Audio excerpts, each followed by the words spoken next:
18절에서 21절 무슨 본문인지 다시 한번 볼게요. 시작.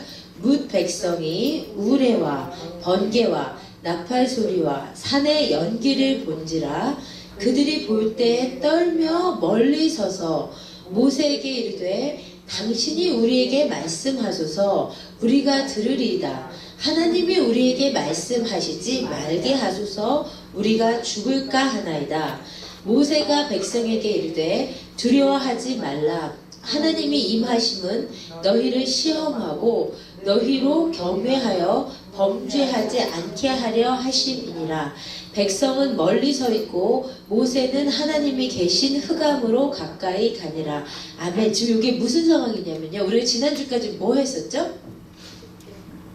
네, 지난주까지 십계명 했었잖아요. 그러니까 십계명을 하나님께서 선포를 하셨는데 그 십계명을 선포하시려고 임하신 하나님의 모습이 어땠었죠? 우리 19장 다시 한번 볼게요.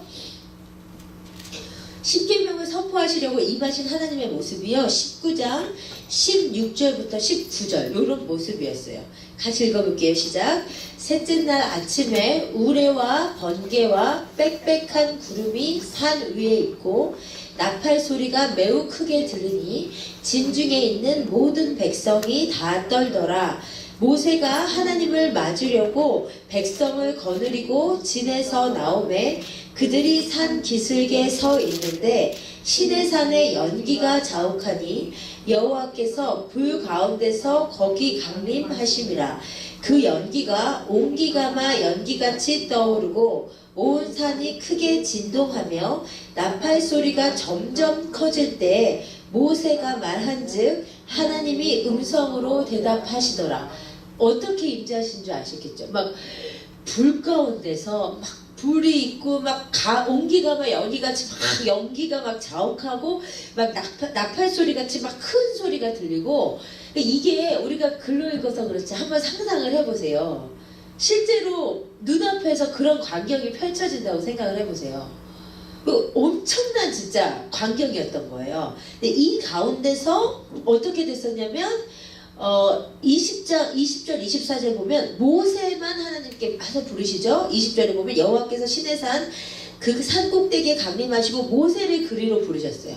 모세는 그 산 꼭대기로 간 거예요. 그리고 24절에 보면 뭐라 그러시냐면 아론과 함께 올라오고 백성은 올라오지 못하게 하라. 그러니까 이렇게 산이 시내산이 있는데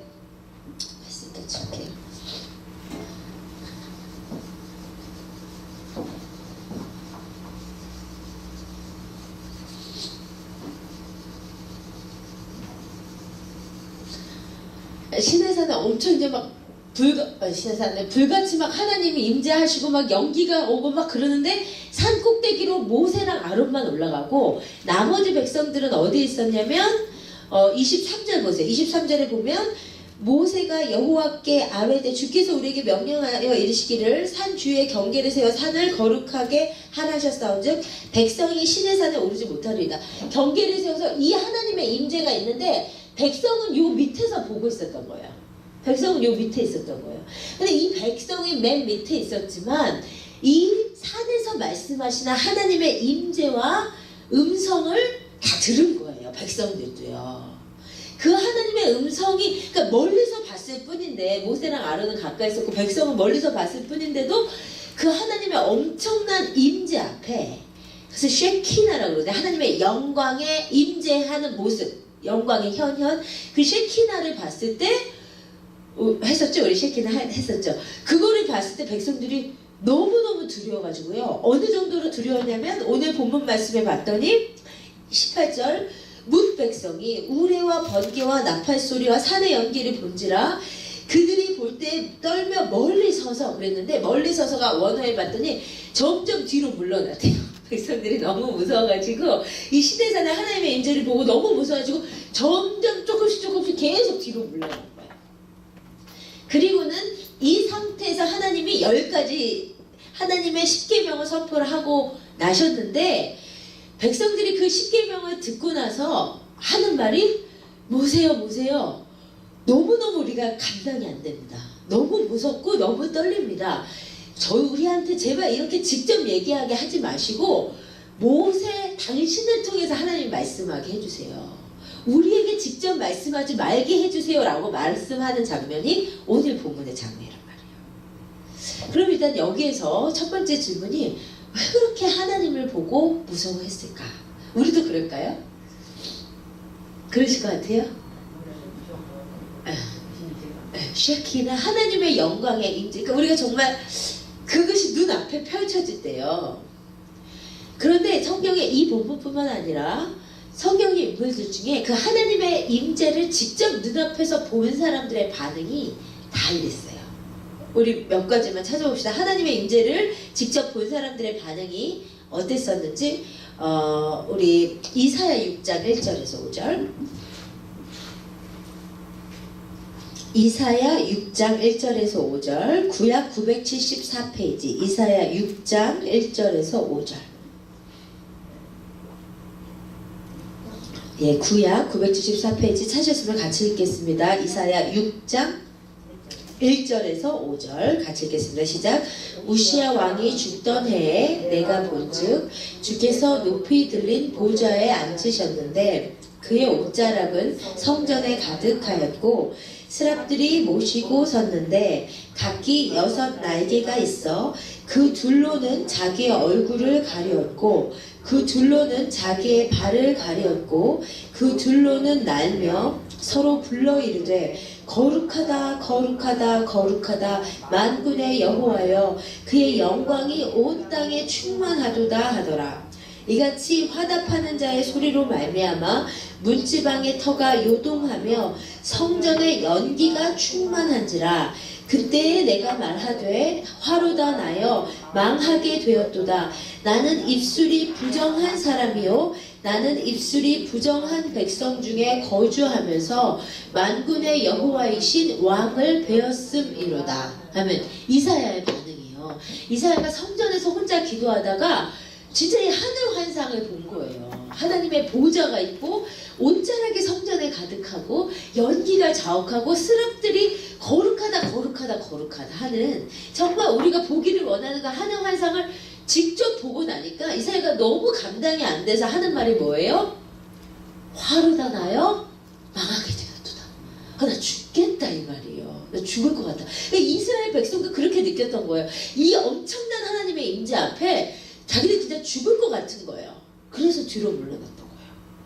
또 한 사람만 찾아볼게요. 이 하나님의 임재를 경험한 사람 누구냐면요, 사도 요한이었어요. 우리 요한계시록 1장 12절에서 17절. 요한계시록 1장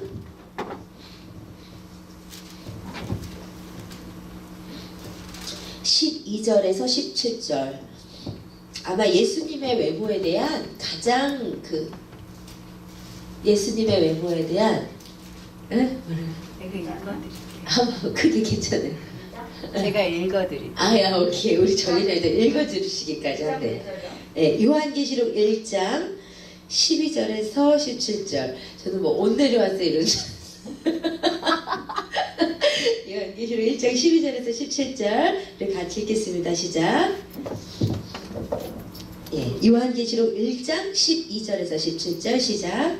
그들이 몸을 돌이켜 나에게 말하는 음성을 알아보려고 돌이킬 때에 일곱 금촛대를 보았는데 촛대 사이에 인자 같은 이가 발에 끌리는 옷을 입고 가슴에 금띠를 띠고 그의 머리와 털의 희기가 흰 양털 같고 눈 같으며 그의 눈은 불꽃 같고 그의 발은 풀무불에 단련한 빛난 주석 같고 그의 음성은 많은 물소리와 같으며 그의 오른손에 7별이 있고 그의 입에서 좌우에 날선 검이 나오고 그 얼굴은 해가 힘있게 비치는 것 같더라.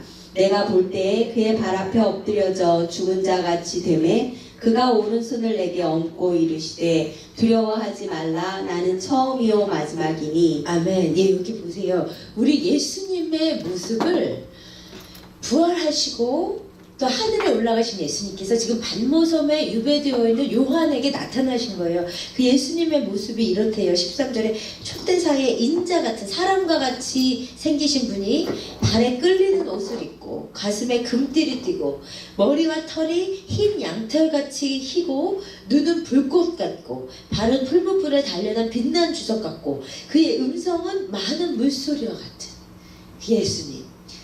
상상이 잘 안 되지만 너무 멋있으신 것 같은 그 예수님의 모습이 실제로 눈앞에 나타났는데 이것을 본 요한의 반응이 어땠다고요? 17절 내가 볼 때 그의 발 앞에 그냥 기절해버렸어요. 엎드려서 죽은 자같이 되었어요. 그럴 때 하나님 예수님께서 오른손을 내게 얹으시고 두려워하지 말라 하셨대요. 아 너무 부러워. 그쵸? 근데요 그 예수님 우리가 너무 사모하는 예수님 뵀는데 요한이 예수님의 제자였고 3년 반 동안 같이 따라다닌 제자였는데 그 예수님이 이 세상에서의 모습은 인간의 몸을 입고 오셨지만 지금 이 모습은 원래 그 예수님의 위험 그 왕으로서의 위험이 보이는 그 모습이잖아요. 그러니까 이 모습을 보고 사도 요한이 기절해버린 거예요. 왜 그랬을까? 그러면 하나님의 임재를 맛본 사람들이 이것뿐만이 아니라 우리가 다니엘서에 보면 다니엘이 하나님의 임재와 그 환상을 보고 나면 며칠을 누워서 막 알아요. 아프고 막. 왜 그럴까요? 왜 이렇게 하나님의 임재를 본 사람들이 두렵고 무섭고 죽을 것 같을까요? 에? 네, 맞아요. 그러니까 한마디로 얘기해서 지금 이스라엘 백성들이 이렇게 무서워한 것이 하나님이 너무 크고 나팔 소리가 너무 크고 이래서가 아니고요. 핵심은 뭐냐면 하나님의 거룩함. 예. 하나님의 거룩하심. 여러분 이 거룩이라는 성품은 정말 하나님께만 속한 성품이에요. 저 보니까 인간이 진짜 거룩할 수가 없는 존재. 아무리 노력하고 아무리 기도하고 아무리 말씀대로 살아보려고 해도 그 죄된 본성이라는 게 얼마나 진한지 이게 정말 어려운데 하나님만이 유일하게 거룩하신 분이에요. 근데 그 거룩이요 진짜 죄가 하나도 없으시고 흠이 하나도 없으신 그 아주 거룩한 그 자체 그 거룩의 절정 앞에 섰을 때 아까 피조물의 한계를 본다고 했는데 아주 너무 본능적으로 드는 마음이 뭐냐면 이 거룩하신 하나님 앞에 나는 너무 죄인이야. 나는 너무 죄인이야. 그 정말로 그야말로 피조물의 한계 죄된 본성을 하나님의 한마디 안 하셔도 그것이 내 안에서 그 거룩하신 하나님 앞에서 느껴진단 말이에요. 우리가 평소에 이렇게 있을 때는 옷에 먼지가 많은지 모르지만 강한 불빛 앞에서 먼지가 다 보이는 것처럼 우리가 그냥 죄된 본성을 가지고 죄된 인간들끼리 살다가 거룩하신 그 하나님의 임재 앞에 섰을 때 그 인간이요 그 내 안에 그 온갖 죄들이 그냥 하나님이 거울같이 다 보시는 것 같은 거. 그래서 그 앞에서 그 죄를 가지고 하나님 앞에 섰을 때 내가 죽을 것 같은 거 그것을 느끼는 거예요. 그것을 느꼈던 거예요. 이스라엘 백성들이요. 우리가 하나님 앞에 서면 우리 로마서에 보면 뭐라고 되어 있냐면 우리가 하나님 앞에 섰을 때 우리 각자가 행한 죄를 짓고 할 거래요. 그러니까 이 심판이 우리가 분명히 심판대 앞에 설 것인데 지금 이제 우리 저녁반은 이제 절기하거든요. 절기하고 오늘 절기할 거고 이제 다음 주에도 이제 마지막 때에 대한 절기를 할 텐데 정말 이제 그 제가 이렇게 요즘 하나님 정말 주시는 말씀이 그 깨어있는 거 있잖아요. 마지막 때 깨어있는 거, 시대를 분별하는 거, 이것에 대한 그 도전을 굉장히 많이 주시는 것 같아요. 그러니까 내가 이제 어렸을 때만 해도 이렇게 신앙생활 할 때만 해도 그냥 이제 예수 믿고 성령 충만하고 그러니까 성령에 대해서 깨어있는 것만도 그 시대에 되게 깨어있는 거였어요. 우리 시대에는.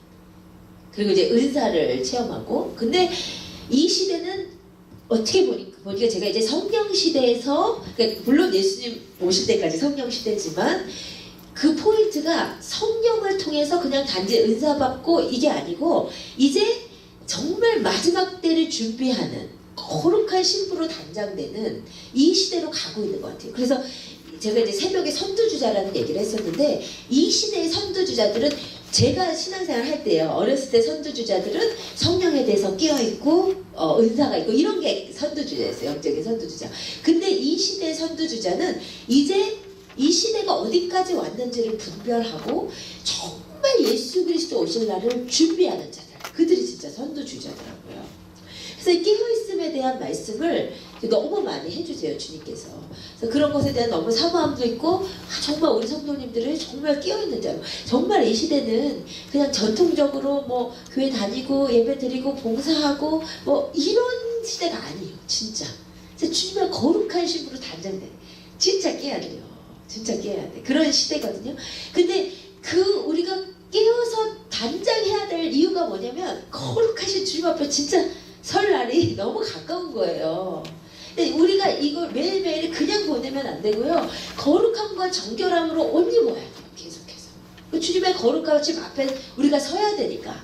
그러나 우리가 주님 앞에 섰을 때 아무리 우리가 준비하고 흰 옷을 입었다 한들 주님의 거룩하심 앞에 섰을 때 우리 인간으로서 한계가 다 거울같이 드러나는 거죠. 그런데 이스라엘 백성 지금 오죽했겠어요. 우리가 십계명 하기 전에 쭉 왔지만 일만 있으면 불평하잖아요. 물이 쓰다고 불평하고 물이 없다고 불평하고 먹을 것이 없다고 불평하고 맨날 싸워가지고 모세가 계속 재판해야 됐었잖아요. 그러한 영적인 상태를 가진 이스라엘 백성들이 그 거룩한 하나님의 임재 앞에 섰으니 하나님이 한마디 안 하셔도 자기들이 저게 다 드러나는 것 같고 다 죽을 것 같은 거예요. 그래서 모세에게 오죽했으면 십계명 딱 듣고요. 원래 그 뒤에 이제 십계명의 상세법이 나와요. 우리 아직 안 했지만 십계명의 상세법은 하나님이 다 말씀을 원래는 하시려고 했었어요. 원래는 시내산에서 선포하시고 이 밑에 백성들은 그것을 다 듣도록, 다 멀리서지만 보고 듣도록 하셨는데 딱 십계명까지 선포하는 걸 보고는 백성들이 더 이상 안 되겠습니다. 하나님, 모세 양반 당신만 가시고요, 우리는 저희한테 제발 직접 말씀하지 못하게 해주세요 라고 해서 결국 어떻게 하냐면, 우리 다시 출애굽기로 돌아가시면요, 그래서 출애굽기 20장 21절에 이렇게 되죠. 백성은 멀리 서 있고 모세는 이제 하나님이 계신 흑암으로 가까이 가는 거예요. 아셨죠? 백성은 이제 그 하나님의 임재로부터 멀리 가고 모세만 하나님의 계신 흑암 가까이로 들어가서 하나님과 1대1로 만나는 거예요. 여기서 이제 흑암이라고 표현되어 있는데, 이 흑암이라고 되어 있으니까 무슨 뭐 하나님의 죄 뭐죠? 뭐 그 어두움의 온상인 것처럼 그게 아니고, 흑암이라고 번역된 단어의 원어는 아주 두꺼운 구름, 두꺼운 영광, 그러니까 영광이 너무 가득하다 보니까 흑암 같아 보이는 거예요. 무슨 말인지 알겠죠? 너무 진한 영광 가운데로 모세만 들어간다 이 말이에요. 근데 이제 오늘 본문에 대한 이제 해석이 중요한데요.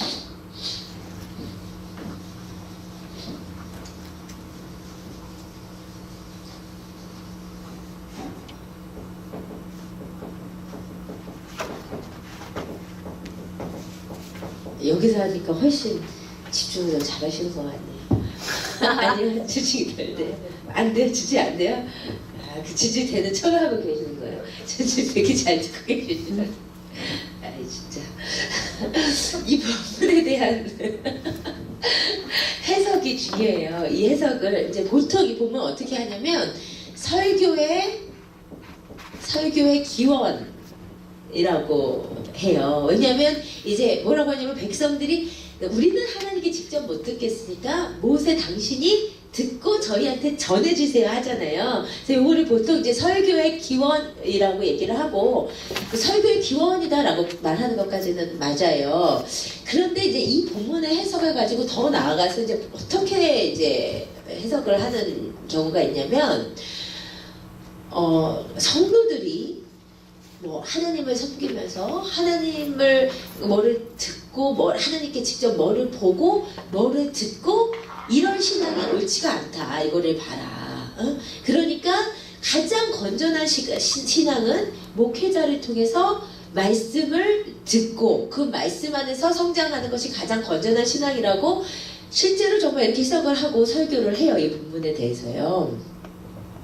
근데 그러한 해석이 과연 맞을까 하는 거죠. 그러한 해석이 맞을까. 물론 설교의 기원이다라고까지 얘기하는 것은 이제 뭐 문제가 없을 거라고 생각하지만, 그러면 성도는 하나님의 임재를, 그러니까 하나님의 임재를 구하고 이것이 건전하지 않다는 거죠. 그러니까 말씀을 통해서, 설교자의 말씀을 통해서 성장해야 되지, 뭐 하나님의 임재를 경험하려고 하고 그것이 옳지 않다는 거예요. 오늘 본문을 통해서. 근데 그것이 과연 옳으냐 하는 것이에요. 과연 일반 성도님들이 하나님의 임재를 경험하고 이것이 아니고 목회자를 통한 설교를 듣고만 성장을 해야 되는 것이 맞느냐. 이러한 해석은 이제 듣기에는 어떤 말씀 중심의 신앙을 강조하는 굉장히 건전한 해석처럼 보이지만 사실 조금 생각해보면 이러한 해석은 옳지 않다는 것을 알 수 있죠. 우리 그 근거가 되는 말씀이 뭐 많이 있지만 잠깐 한 말씀만 찾아봐도 그래요. 요한 1서 2장 27절 찾아볼게요.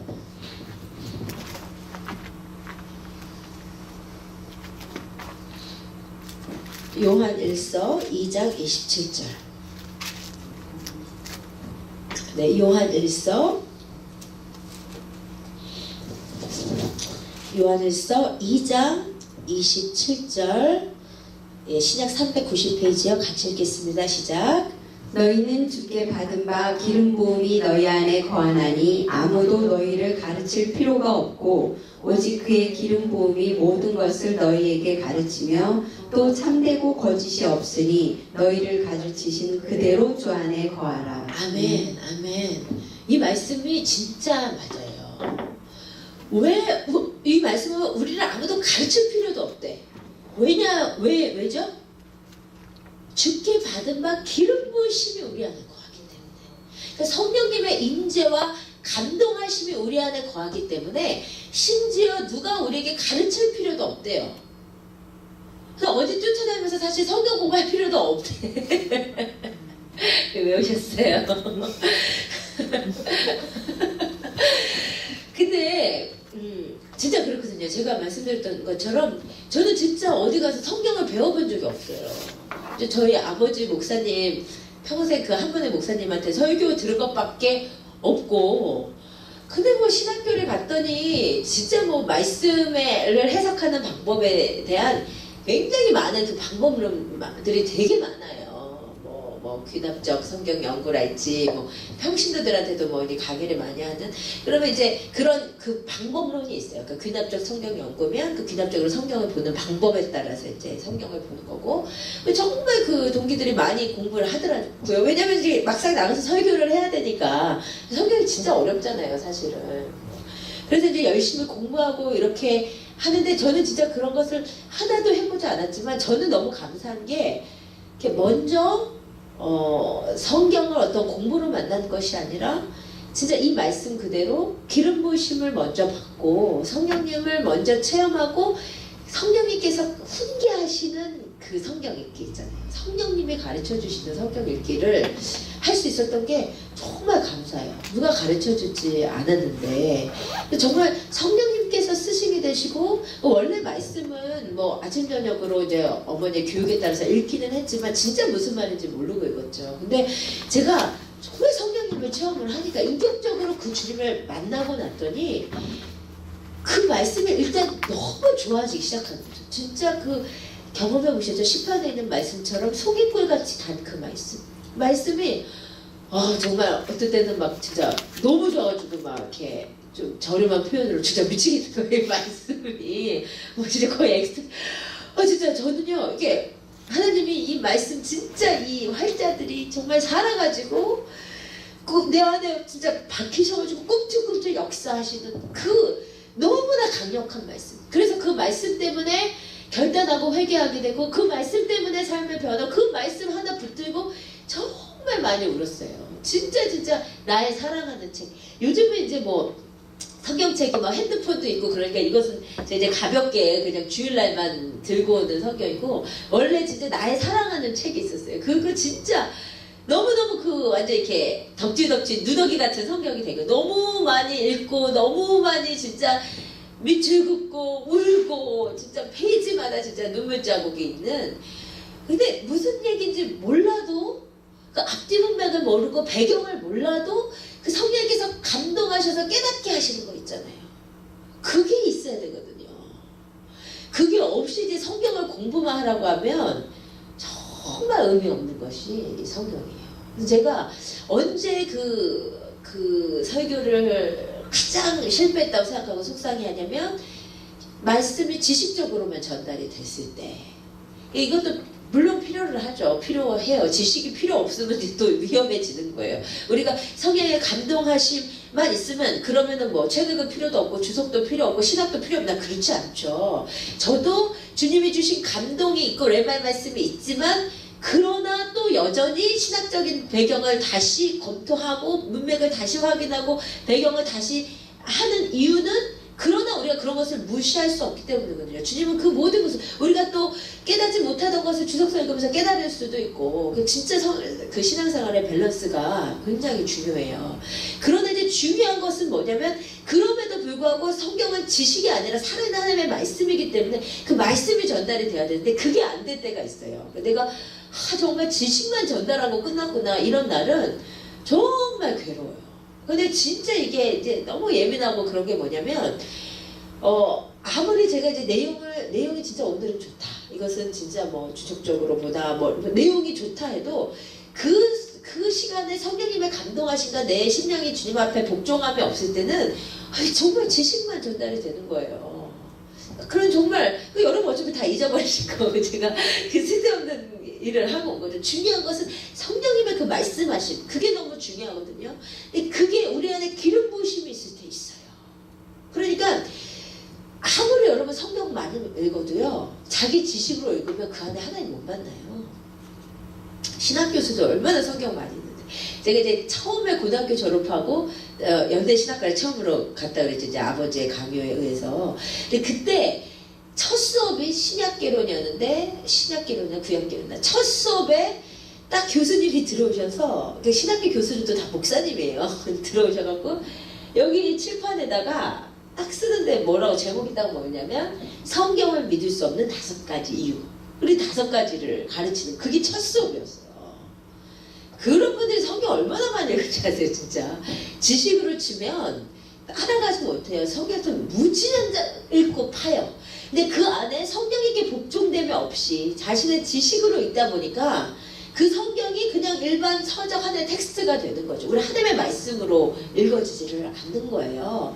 그러니까 성경도 주님 안에서 주님께 복종돼서 기름 부으심 안에서 읽어야지 성경만 이렇게 해서는 의미가 없는 거예요. 자기 지식으로 읽어서는 아무런 의미가 없는 거예요.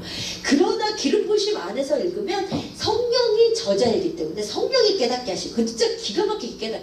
그러면 이거 내가 이걸 어떻게 깨달았지? 내가 인간이 깨닫는 거 아니죠. 성령께서 진짜 가르쳐 주시고 깨닫고 끝나는 것이 아니라 그것이 나에게 힘이 돼서 내 삶을 주도해 가시는 그거요. 우리가 그렇게 살아야 될 자들이에요. 그게 주님의 임재 앞에서 가능하거든요. 그러니까 제가 무슨 얘기를 하는 거냐면 주님의 임재 앞에서 성경 읽기, 기름 부으심 앞에서 성경 읽기 이게 너무 중요한 거예요.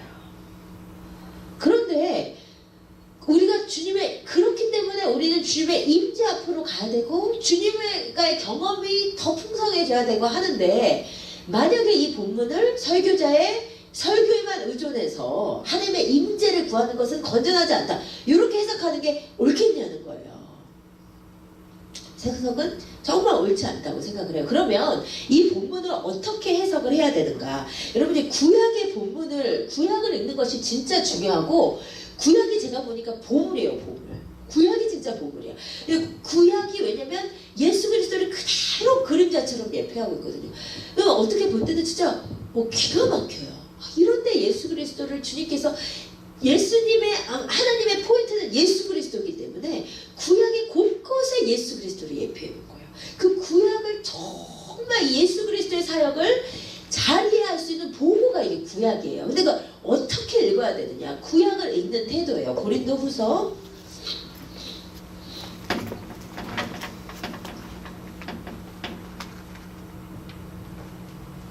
3장 14절에서 16절.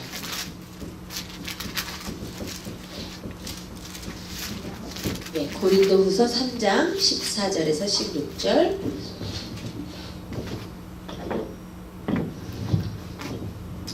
예, 이게 우리가 구약을 읽는 관점입니다. 방법론이에요. 같이 읽겠습니다. 시작. 그러나 그들의 마음이 완고하여 오늘까지도 구약을 읽을 때 그 수건이 벗겨지지 아니하고 있으니 그 수건은 그리스도 안에서 없어질 것이라. 오늘까지 모세의 글을 읽을 때에 수건이 그 마음을 덮었도다. 그러나 언제든지 주께로 돌아가면 그 수건이 벗겨지리라. 아멘, 아멘. 이게 구약을 여러분이 읽어야 되는 기본적인 방법론이에요. 지금까지 모세글을 읽을 때, 구약이죠. 모세글을 읽었을 때 왜 우리가 어렵냐? 우리가 왜 레위기가 그렇게 어렵냐? 왜 민수기가 그렇게 어렵냐? 왜 이렇게 족보들이 어렵냐? 마치 수건이 얼굴을 덮은 것처럼 이해가 안 된다 이 말이에요. 그런데 그 수건은 그리스도 안에서 없어질 거예요. 그러니까 구약이 이해가 안 될 때 그리스도 안에서 그 이해가 안 되는 수건이 벗겨질 거라는 거예요. 어떻게 하냐 16절. 그러나 언제든지 주께로 돌아가면 그 구약을 덮고 있는 수건이 벗겨지리라. 아멘. 이게 무슨 말이에요? 구약을 어떻게 읽어야 된다? 어떤 렌즈로? 예수 그리스도로. 네. 구약은요 진짜 예수 그리스도라는 렌즈로 읽어야 돼요. 우리 이제 저녁반에서 하겠지만 절기도 우리가 예전에도 잠깐 했었어요. 진짜 예수 그리스도의 사역을 너무 기가 막히게 예표하는 거예요. 구약에 주신 법들, 우리 이제 이 이후에 10계명의 상세법들 뭐 할 거예요. 뭐 종에 관한 법, 뭐 동피서 이게 다요 예수 그리스도를 예표해요. 그 구약은 예수 그리스도를 얘기해요. 언제든지 주께로 돌아가면 수건이 벗겨져요. 아시겠죠? 그러면 오늘 본문 역시도 예수 그리스도를 읽어야 된다는 거예요. 그러면 보세요. 우리 그 방금 읽은 그림이 어땠었냐면 하나님의 임재가 있어요. 하나님이 오셨어요. 시내산에. 하나님이 시내산에 오셨는데 일반 백성들은 그 하나님의 임재 가운데로 못 가. 왜 뭐 때문에? 죄 때문에. 거기 우리 아까 읽은 출애굽기 본문에 뭐라고 되어 있냐면 경계를 정해서 하나님 못 오게 하셨어요. 못 가요. 우리 인간이 어떻게 하나님의 임재 한가운데로 들어갈 수 있습니까? 경계가 정해져 있는 거예요. 그런데 그 죄 때문에 하나님을 직접 만나기에 부적합한 사람들을 위해서 한 사람의 중보자가 걸어가는 거죠. 그죠? 한 사람의 중보자가 나타나서 그 사람이 하나님의 임재 가운데로 가서 하나님의 마음을 받아서 백성에게 전해주는 거예요. 그렇죠? 여기서 모세는 하나님과 사람 사이의 중보자죠. 누구를 예표하겠어요? 예수 그리스도. 그렇죠? 이 본문에서 모세는 예수 그리스도의 사역을 예표하고 있단 말이에요. 우리 인간은 진짜 하나님께 갈 수 없어요. 왜? 주님이 그랬잖아요. 가까우면 죽는다. 하나님이 죽이시는 게 아니라 우리의 죄 때문에 죽는 거예요. 그 거룩하심 앞에서. 그런데 그래서 우리는 하나님께 직접 갈 수 없지만 한 사람의 중보자가 깨어진 경계가 정해진 하나님과 인간 사이를 연결해 주는 거예요. 그 예수 그리스도의 예표가 이 본문에서의 모세란 말입니다. 그러면 모세를 예수 그리스도의 예표로 읽으면 이 본문이 전혀 다르게 읽혀요. 왜죠? 왜냐면 예수 그리스도께서 중보자가 되셔서 하나님과 우리 사이에 막힌 담을 허셨잖아요. 그죠? 막힌 담을 허시고 하나님께로 가는 길이 되셨잖아요. 예수 그리스도께서 길이고 진리고 생명이시기 때문에. 그래서 이 본문은 이제 설교자를 통해서 말씀을 들어야 된다는 본문이 아니고 우리는 원래 하나님께 나아갈 수 없는 존재인데 예수 그리스도라는 중보자를 통해서 하나님께 나아가게 되었다는 거예요.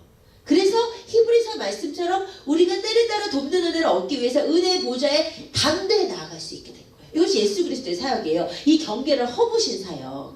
예수 그리스도께서 그 사역을 십자가에서 담당하셨다는 증거가 너무 많은데 대표적인 두 개가 뭐냐면요. 예수 그리스도께서 죽으실 때 예수님 양 옆에 강도들이 있었어요. 한편 강도는 예수님을 끝까지 저주했고 한편 강도는 예수님을 구원자로 영접할 때 예수님이 그 강도한테 뭐라고 해요?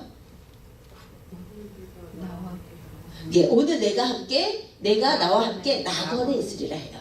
이 낙원의 원어가요 에덴 동산이랑 똑같은 언어예요. 그 뭐냐면요 여러분 에덴 동산은 뭐냐면 하나님의 임재의 상징. 근데 죄를 범함에 따라 어떻게 됐어요? 폐쇄됐어요. 하나님의 임재로 못 가게 됐다. 이게 시내산 밑에 경계랑 똑같은 개념이에요. 아셨죠? 시내산 밑에 경계가 있어서 사람들이 하나님께 못 왔던 것처럼 이제 에덴 동산으로 오면 죽는 거예요. 그러니까 하나님께서 막아놓으셨는데 예수 그리스도께서 죽으시면서 에덴 동산이 다시 열릴 거를 말씀하신 거예요. 하나님의 임재 앞으로 우리가 갈 수 있는 길을 여셨다는 거죠. 또 하나 뭐죠? 또 하나. 찢어져. 찢어진 거. 뭐가 찢어졌죠? 휘장이 찢어졌어요. 성전의 지성소, 지극히 거룩한 지성소와 성소가 구분되고 지성소 이퀄 에덴 동산이죠. 하나님의 임재. 근데 여기는 막혀 있어요. 시내산 밑에 경계, 에덴 동산에 막힌 거, 지성소와 성소 사이 휘장이 다 똑같은 거죠. 하나님의 임재 앞에 우리는 못 가는데 예수님께서 돌아가실 때 지성소와 성소를 가르고 있던 휘장이 찢어졌다는 거예요. 그러니까 예수 그리스도라는 중보자를 통해서 하나님의 임재 가운데로 우리가 갈 길이 열린 거예요. 예수 그리스도의 의에 의지하여서. 아멘. 그런데 이게 재밌는 게 뭐냐면 에덴 동산을 하나님께서 막으실 때 뭘로 막으셨죠? 드루도는 불칼과 화영검과 드루도는 그 천사들로 이것을 막으셨어요. 그런데 그 출애굽기에 이제 우리가 성막할 건데 지성소와 성소를 가르는 휘장 사이에 하나님께서 수놓으라고 하신 것이 바로 이 그룹이에요. 그 천사예요. 그러니까 에덴 동산을 막고 있던 그룹이 지성소와 성소 사이 휘장에 수놓아져 있어요. 무슨 한지 아시겠어요? 그러니까 휘장이 찢어졌다는 것은 지성소가 열렸다는 거고 에덴 동산을 막고 있던 스랍들이 무너졌다는 거죠. 시내산 밑에 경계가 허물어졌다는 거예요. 그러니까 이 본문은 우리가 하나님의 임재를 갈구하는 것이 건전하지 않다 이렇게 해석하면 안 되고 모세로 예표되는 예수 그리스도를 통해서 우리가 오히려 주님 앞에 갈 길이 열렸다 이렇게 해석을 해야 되는 거예요. 아시겠죠? 그렇게 구약을 읽으시는 거예요. 아멘. 그러니까 여러분 우리는 진짜 예수 보혈을 의지해서 주님 앞으로 가야 돼요. 제가 진짜 보니까 예수님의 십자가가 내 죄를 용서해 주시기 위함이다. 딱 이렇게 아는 것은 진짜 반쪽이에요. 왜 예수님께서 그렇게 고통당하고 돌아가셨냐면 다시 에덴 동산에서 자녀와 아버지 사이의 그 관계, 그 친밀함, 그것을 주시려고 저 지성소를 찢고 돌아가신 거예요. 에덴 동산을 열고 돌아가신 거예요. 우리가요, 그래서 내가 예수 믿고 나 구원 받으니까 내 맘대로 살아도 돼. 이것은 진짜 십자가에 달려 들어가신 예수님의 마음을 너무 아프게 하시는 거라니까요. 아버지의 마음이 뭐냐는 거예요. 십자가의 아들을 죽이면서까지 아버지의 마음이 내가 다 찢어서 돌아와, 나에게 와, 나랑 다시 화해하자. 하나님 이거를 원하시는 거예요. 그 아버지의 마음. 그래서 여러분 진짜 하나님께서 여러분과의 관계를 얼마나 원하실지 몰라요. 저는 이게 말씀을 봐도 그렇고 내가 기도 가운데 느껴지는 거죠. 하나님의 나와 교제하고 싶으신 그 마음, 나를 너무 사랑하는 마음. 특히 언제 느껴지냐면 이렇게 성도님들 기도해 드릴 때 저 이제 기도가 아직 안 들리시는 분들 있잖아요. 아직 이제 하나님과 친밀한 교제를 못 해보신 분들. 근데 그분들을 이렇게 안서 기도를 하면 저한테 하나님 아버지의 마음이 막 보여줘요. 이 사람과 교제하고 싶은, 정말 이 사람의 음성을 듣고 싶은 그 아가서의 말씀처럼 내 목소리를 들려주라는 그 아버지의 마음, 그 사랑하는 그 애인의 그 하나님의 그 친밀함을 향한 갈구가 너무 영적으로 느껴질 때는 하나님 우리 이렇게 사랑하시나, 이렇게 사랑하시나, 아버지의 마음이요. 요즘 지금 아라가 왜 이렇게 반항하는지 모르겠어요. 이렇게 사춘기인지 얼리 사춘기인가 봐. 그래서 요즘 뭐 제가 학교를 애기 사춘기 자기가 학교를 다니니까 이제 자기가 굉장히 다 컸다고 생각을 하나 봐요. 그래서 이제 오늘 이제 학교 갔다 와서 이제 점심을 먹는데 여기 책을 읽으면서 이렇게 밥을 먹어요. 그래서 아라야 너 책 넣고 밥 먼저 먹고 책 놔. 그랬더니 대답 안 하고 그냥 완전 무시를. 그래서 또 아라야 엄마가 책 넣고 밥 먹으라 그랬잖아. 네. 이랬더니 그 기분 나쁘다 이거지. 딱 넣고는 아라야 너 그 태도가 뭐야? 그랬더니 뭐 이러는 거예요 눈을. 그래서 내가 얘를 이제 가만두면 안 되겠구나. 그래서 혼을 냈죠. 알아야 너 엄마한테 그 행동이 뭐고 너 그렇게 하면 안 된다고 혼을 냈는데 얘가 계속 거기서 아주 예쁘게 좀 하면은 엄마가 뭐 그렇게 화가 났겠어요. 근데 계속 이제 가는 거예요 얘가. 그래서 아니 그래 끝까지 미안하단 말을 안 하고 그래 내가 너 진짜 이렇게 할 거야? 그럼 밥 먹지 말고 올라가. 그러니까 올라가 버리는 거예요. 내가 그때 너무 속상한 거지. 그래서 너 엄마한테 미안한 마음 들 때까지 오지 마 그랬어요. 안 오네. 진짜 보면 어렸을 때 그 생각이 나더라고요. 나도 그런 적이 있어요. 나는 안 그랬는데. 나는 우리 엄마한테 안 그랬는데. 아니, 그러셨어요, 진짜. 근데, 그렇게 해놓고요. 엄마 마음이, 자식하고 사이가 벌어졌을 때, 엄마 마음이 진짜 얘가 지금 잘못하고 있는데도, 그 순간에 안타깝고, 다 못 먹고 간 그 밥이 안타깝고, 내가 화해하고 싶은 거지. 그래갖고, 빨리 엘라한테 가서, 엘라 빨리 언니 내려오라. 엘라가 하는 말이 밥을 자기는 밥 먹어서 엘라 언니 버릇이 없어. 맞아야 된다. 엄마 얄미워요. 좀 가도 될 거라겠다. 안 가려고. 그래서 엄마도 잘못해서 안 잘못해서 그래도 반응이 시원찮아. 근데 결국은 그 이후에 1시간 동안 얘는 끝까지 별로 엄마에 대해서 그러고 내가 계속 펄스하는 거죠.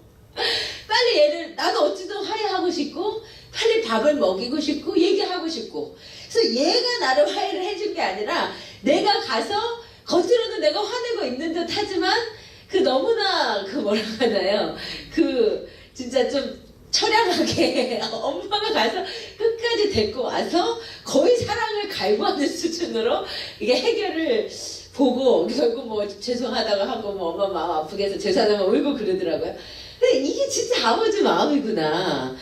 우리는 하나님과 우리 사이가 갈라졌는데 우리는 막 나가는 거지. 자식이 엄마 없으면 어떻게 돼요? 근데 그냥 반항하는 게 좋아 인간은. 가는데 하나님 아버지는 그 순간이 너무 안타까운 거예요. 화를 냈지만 그래도 빨리 화해하고 다시 데리고 와서 밥 먹이고 그냥 꼬물꼬물 내 자식으로 그냥 집에서 그냥 살고 있는 게 얼마나 예쁜지. 하나님 아버지가 이렇구나. 이게 진짜 그 우리 하나님 아버지의 그 체면을 다 내려놓으시고 인간에 찾아오신 아버지의 마음이구나. 그러니까 진짜 자식을 키우면서 그 너무 느끼는 것 같아요. 그 아버지 하나님의 인간을 향한 그 처량한 사랑이 내가 그러고 있더라고요. 그래서 우리 예수님 오죽했으면 예수님까지 죽으시면서 나랑 교제하자. 나랑 만나자. 나랑 사랑하자. 주님이 그 임재 가운데로 그 거룩하신 분이 다 내려놓고 오셔서 나를 만나기를 원하시다. 여러분이 진짜 그 하나님 아버지의 마음을 모르고 그냥 뭐 종교적으로 예배만 드리고 이렇게 하시면요. 진짜 주님 마음 아프실 거예요. 하나님과의 교제가 우리 최고의 소망이 돼야 돼요. 진짜 그거를 너무 원하시고 저는 그 마음을 사실은 그 은혜를 받고 먼저 느꼈어요. 하나님의 임재 먼저 경험하고 주님의 나를 너무 사랑하시고 나랑 너무 그 마음이 느껴지니까 그렇게 정말 그 교회 와서 기도를 한 거예요. 진짜 그 학창 시절의 추억이 언제나 불 끄고 어두운 그 교회에서 주님 만나던 그게 저한테는 제일 큰 기억이에요. 근데 나중에 제가 성경을 읽어보니까 진짜 이 성경에 있는 그 하나님의 그 절절한 사랑이요. 근데 그게 정말 말씀과 기도 가운데 조화가 돼야 그 하나님을 진짜 아는 것 같아요. 내가 성경의 임재 가운데 그 느끼는 거 있잖아요. 근데 그게 또 말씀 가운데 진리로 바탕이 돼서 딱 오니까 갈 길이 너무 분명한 거야. 주님이 나에게 원하시는 게 너무 분명한 거야. 그 길 정말 가고 싶어요. 근데 내 단지 감정이 아니고 느낌이 아니고 진리와 그 성령님의 감동이 같이 이렇게 조화가 되니까 정말 우리 교회가 갈 길이 무엇이고 성도님들에게 하나님께서 원하시는 길이 무엇이고 사실 우리가 지금 기도센터 하지만 주요 집사 기도센터 훨씬 더 돼요. 제가 원래 이제 하나님이 이제 처음에 기도할 때 20명에 대한 감동을 주셨어요. 헌신자를. 그래서 제가 하나님 우리 교회에서 20명이나 아무리 기도해주고 24시간 해도 교회에서 그렇게 많은 사람들이 헌신하지는 않습니다. 우리 이렇게 지금 인적 자원을 생각하면 20명의 헌신자는 다 일하시고 못합니다 이렇게 생각을 하고는 제가 제 생각으로 15명을 줄인 거죠. 근데 이제 봤더니 지금 한 16명, 아니 17명, 우리 시원이 두 번째 19명, 거의 20명 차던데, 아, 주님 감동대로 할걸. 믿음이 약했어. 아, 내가 왜 크게 벌려야 되는데. 주호지 쌤 오시면 20명 딱. 하루에 1시간 이 지역을 위해서 기도해주세요. 하루에 집에서 아니, 하루 1시간 아니고, 일주일에 진짜 딱 1시간만 그 시간에 이제 우리 교회 오셔서 기도하시는 거예요. 집에서 하는 게 아니고 근데요, 사실 기도센터 하지만 가장 핵심은 뭐냐면 교회가 마지막 때 신부들이잖아요. 마지막 때 신부는 주님과 함께 있고 자예요. 그러니까 마지막 때 교회들이 깨어서 그 신랑을 너무 보고 싶어서 계속 기도의 불을 주님 앞에 주님 만나고 주님이랑 데이트를 계속 하고 있다가 주님 오셨을 때 주님 만나는 그 그림인 거예요. 사실은 사랑하니까 왜 그런 말 많이 하잖아요. 왜 결혼을 했냐? 같이 있고 싶으니까, 헤어지기 싫으니까. 저는 그거 몰라요. 저는 제 주위 할아버지이기 때문에 뭐 헤어지기 싫어서 결혼한 걸 잘 모르는데 그런 얘기 많이 해요. 헤어지기 싫으니까 결혼하는 것처럼 교회가 주님을 너무 사랑해서 헤어지기 싫어서 계속 주님께 기도하다가 주님 만나서 결혼하는 그 마지막 때의 모습이거든요. 여러분 진짜 정말 주님 사랑하셔야 돼요. 주님을 사랑하시고 주님과의 교제가 깊어지고 넓어지고 더 깊어지고 그 주님의 임재 앞에서 그 주님이 말씀해 주시는 그 감동, 저는 정말 그걸로 사는 것 같아요. 그냥 그 내가 쏟아놓는 기도가 지나고 근데 주님이 말씀해 주시는 거, 주님의 얼굴 앞에서 주님의 그 임재를 누리는 거, 그게 있어야 내 안에 흘러가는 게 있더라고요.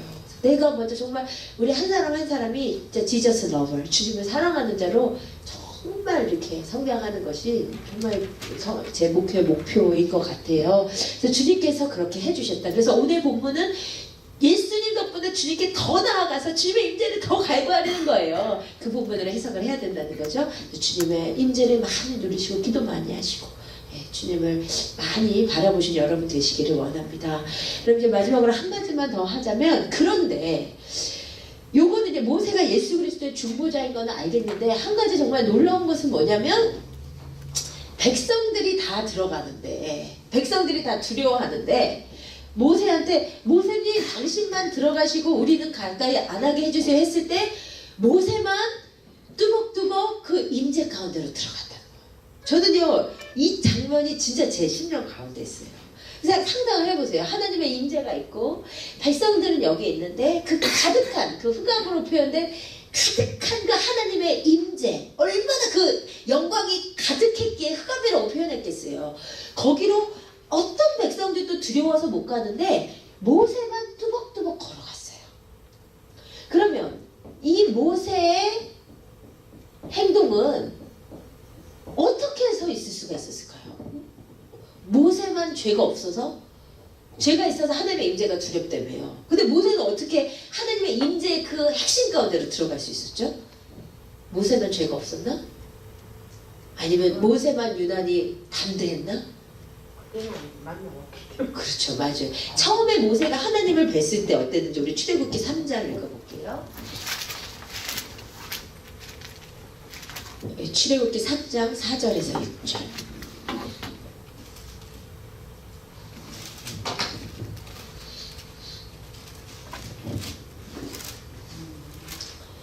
출애굽기 3장 4절에서 6절 같이 읽겠습니다. 시작. 여호와께서 그가 보려고 돌이켜 오는 것을 보신지라 하나님이 떨기나무 가운데서 그를 불러 이르시되 모세야 모세야 하시매 그가 이르되 내가 여기 있나이다. 하나님이 이르시되 이리로 가까이 오지 말라. 내가 선 곳은 거룩한 땅이니 내 발에서 신을 벗으라. 또 이르시되 나는 내 조상의 하나님이니 아브라함의 하나님, 이삭의 하나님, 야곱의 하나님이라. 모세가 하나님 배웁기를 두려워하여 얼굴을 가리매. 아마 이게 처음 모세가 하나님의 임재 쉐키나를 봤을 때의 장면이에요. 모세가 어떻게 했대요? 얼굴을 두려워서 하나님 복 배웠기를 무서워하고 얼굴을 가렸어요. 이 이스라엘 백성들처럼 하나님의 임재가 너무 두려웠던 그런데 그 출애굽기 3장에서 처음 하나님을 배웠을 때 모세에게도 똑같은 두려움이 있었는데 오늘 출애굽기 20장으로 왔더니 홀로 흑암 가운데로 그 하나님의 임재 가운데로 반대에 나아가는 자를 만났어요. 그 이유는 뭐냐면 출애굽기 3장에 처음 하나님을 만나고 오늘에 올 때까지 모세와 하나님 사이에 발전된 경험, 발전된 관계가 있었기 때문에. 무슨 말인지 아시겠어요? 모세가 처음에 하나님을 출애굽기 3장에서 배운 이후로 모세는요 일만 있으면 기도했잖아요. 우리가 봤죠? 백성들이 자기 말을 안 들어도 기도하고, 바로가 힘들게 해도 기도하고, 백성들이 불평해도 기도하고, 상황이 어려워도 기도하고, 그 기도라는 하나님과의 만남이 지속적으로 반복이 되는 가운데서 모세가 하나님과의 관계가 발전되었는데 그 거룩하신 하나님을 계속해서 만나다 보니까 모세도 그 거룩하신 하나님의 만남 가운데 거룩해진 거예요. 무슨 말인지 아시겠어요?